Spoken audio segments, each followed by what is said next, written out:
हाँ जी, तो अब इमरान खान के बारे में कुछ अफ़वाहें फैलाई जा रही थी कि इमरान खान से कुछ अहम शख्सियत की मुलाकात हुई है।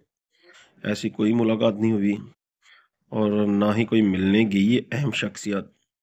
और कुछ अफ़वाहें फैल रही थी कि इमरान खान को अडयाला से बनी गाला लाया लेकर जाया जा रहा है, ले गए हैं। पर ऐसा कुछ भी नहीं है, सब झूठ है, सब फ़ेक है। इमरान खान जेल में, ना ही उसकी सज़ा कम हुई है और ना ही कोई होने का चांस है।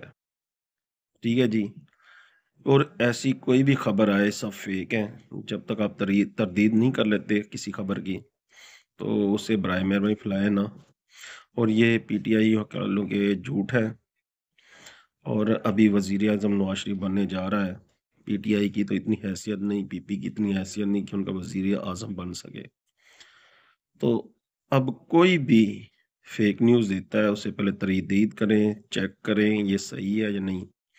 और कुछ लौंडे-लपाड़े बैठे हुए हैं ना, हामिद मीर जैसे, इकरारुल हसन जैसे, जो बैठे हुए हैं एंकर वगैरह, सहाफ़ी वगैरह, ये लौंडे-लपाड़े हैं, कोई साफ़ ही नहीं है। मलक रियाज़ के पैसे पे चलने वाले दलाल हैं ये। ये जो रिज़ल्ट दे रहे थे, कोई भी रिज़ल्ट सही निकला है मीडिया वाले? ये सिर्फ़ मलक रियाज़ के पैसे पर उछल रहे थे और कुछ भी नहीं है। मलक रियाज़ ने माल दिया था इनको, अभी वो पीटीआई के मेंबर पूरे करके दिखाएँ ना, किधर हैं? जो इनके मुताबिक 150 था आज़ाद मेंबर पीटीआई का। अभी तो वो पूरा करके दिखा रहे नहीं हैं। कहाँ गए वो 150 मेंबर? उनमें से अभी बचे हैं कोई 50-60 बचे हैं। वो भी कम हो जाएँगे, वो भी टूट-टूट के जा रहे हैं दूसरी पार्टियों में।